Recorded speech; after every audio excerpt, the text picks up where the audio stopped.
I know a mother who had the courage and faith, a rare mother, to learn how to love and teach her daughter, Josie. She noticed that Josie spent a lot of time perfecting her personal appearance, hardly unusual, and gradually she noticed that when meal times would arrive, Josie would often say she was in a hurry to go out the door to something, or I had something earlier. And Mom talked to her about it. And after the usual, denial and that look of, what are you talking about? Josie admitted that she often starved herself so that she could look good. Now, Mom was prepared for this conversation. So immediately she said, look good for who? I realize grammatically it's whom, but nobody says that anymore. Josie stammered because she wasn't entirely sure.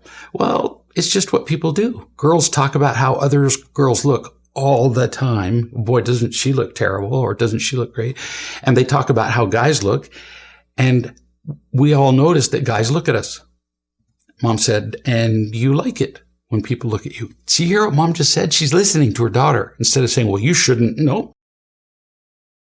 She's saying, it's obvious that you like all this looking.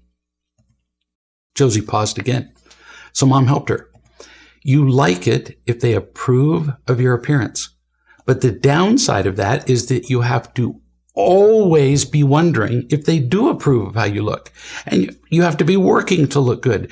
You believe that you have to be thin, starve yourself, and have perfect hair and makeup and all of that. Yes? And Josie looked at Mom like, well, duh, where have you been all your life? That's what everybody does. Mom says, now, an important question. Why? Why do you like other girls to see that you look good? You like their approval. Yes? See, Mom getting it down to where Josie can give binary answers. They're easier conversations for the child. You like their approval. Yeah. She said, how about guys? You like their approval too. Yes? Josie said, yes.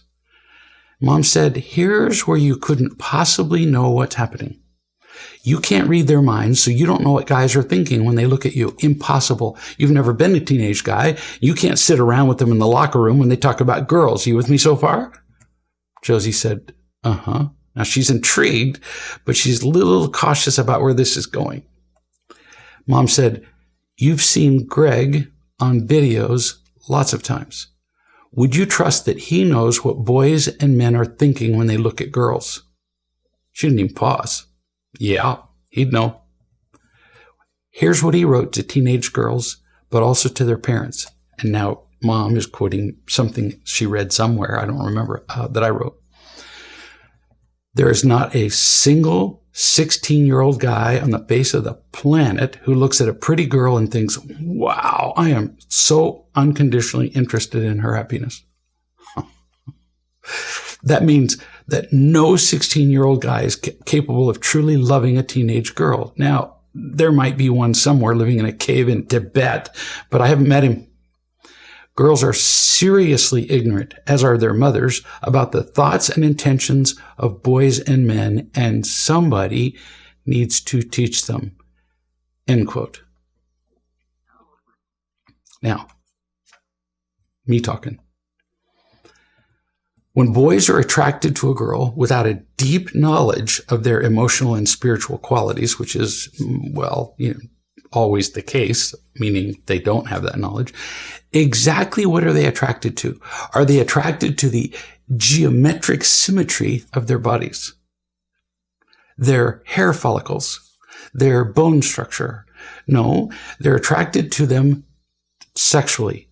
It's just automatic. I'm not criticizing them. I do not mean to imply that every boy is actively interested in having sex with every attractive girl, although that's not terribly far from the truth. But I am saying that the attention is not mathematical or architectural. That should be pretty obvious. Absurd. It's a sexual attraction. Okay. Am I saying it's bad? No. But we need to be aware of what it is. What does that mean for girls who are working so hard to be attractive? It means that they're exerting enormous effort and concentration on becoming the objects of sexual fantasy or even being used sexually. Not especially elevated goals, emotionally or spiritually. That's just how it is. No criticism of it. Girls need their mothers or fathers then to ask a very specific question based on what is. No criticism still. Quote, here's the question. Do you want to be used as a sexual object, either physically or in a fantasy? End quote. That's the question. Do you? It's a very simple question that very few adult women have ever actually considered. Some women have no reason to suppose that they'll ever be more than sexual objects. That's all they've ever gotten attention for. So they're actually content to answer yes to that question. I know a great number of women who would just say, yeah, sure, why not? I got nothing else. But most girls do have a hope of being more in life than an object. I see all this talk about women's freedom and women's rights and gender equality, and nobody ever asks this question. You're being used sexually. Are you content with that? You can fight payment in the workplace and all that later. Do you consent to be a sexual object? And most women answer, yeah, well, sure. I get a lot of attention for it. When I was 11 and wasn't sexually developed, nobody gave me attention. Now I get tons of attention for being sexually attractive. So yeah, sure. Yes. Most girls who understand the thoughts and desires of boys, which is what I'm telling you now, are far less eager to look sexually attractive when they realize that they're just being used and shortcutting pretty much the fulfillment of their entire lives. Parents need to remind their girls of this question. They need to ask it and the possible outcomes so that girls don't follow a path that never ends well. You turn into a sexual object, that's what you're going to stay that way. And you're going to fail to realize every other potential in your life. Now, what if a girl simply wants to look reasonably pretty? Just for fun, just because she doesn't like looking in the mirror and going, who's the homeless person? Really? Well, then we come to the subject, inevitably, of weight, which we alluded to earlier with Josie. In the past couple of decades, it's become quite fashionable for women to appear as though they are starving to death. That's just the way it's. Look at movies. This unnatural and often unhealthy goal causes a lot of emotional problems. And you can see those everywhere. Josie's mother showed her pictures of movie stars from 50 years ago. And Josie saw that the women at the time did not appear to have been raised in prison camps. Imagine. They were healthy looking, with a shine to their skin, a glow, and meat on their bones. They were still physically fit, just not thin to the point of being, well, frightening.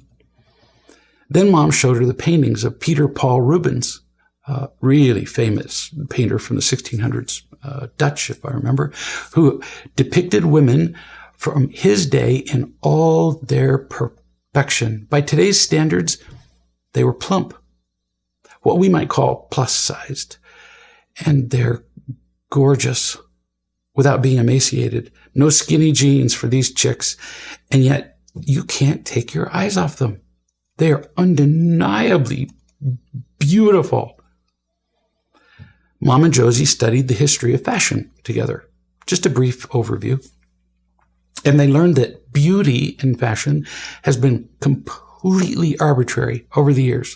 What is beautiful now would have been considered outrageous or bizarre in ages past, and what they wore in some periods would be viewed similarly in our time. So Mom said to her daughter, "Kid, you're a beautiful girl. I mean it." Not that encouraging, false thing that parents do with their kids. You're a beautiful kid. And if you try to change your appearance to be attractive, two things are going to happen. One, you will be selling yourself as an object. And two, you're going to be changing who you are to conform to a totally arbitrary fashion. You have to ask yourself, like the question I suggested earlier, is it worth it? Are you willing to sell yourself?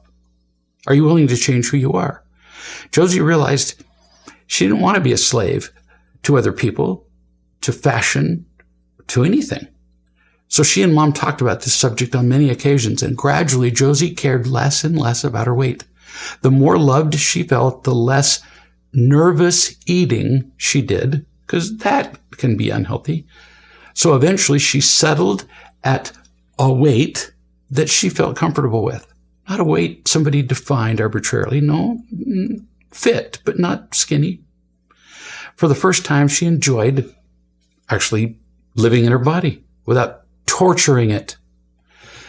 This attitude, her body, this matters in a lot of ways, gave her the increased confidence in unrelated things as well, pretty much everything, so that her overall level of happiness noticeably elevated because she was more aware, because her mother was more aware and gutsy. When we stop trying to make other people like us, it's like being freed from prison. As parents, we can free our children from that prison or keep them from ever going in.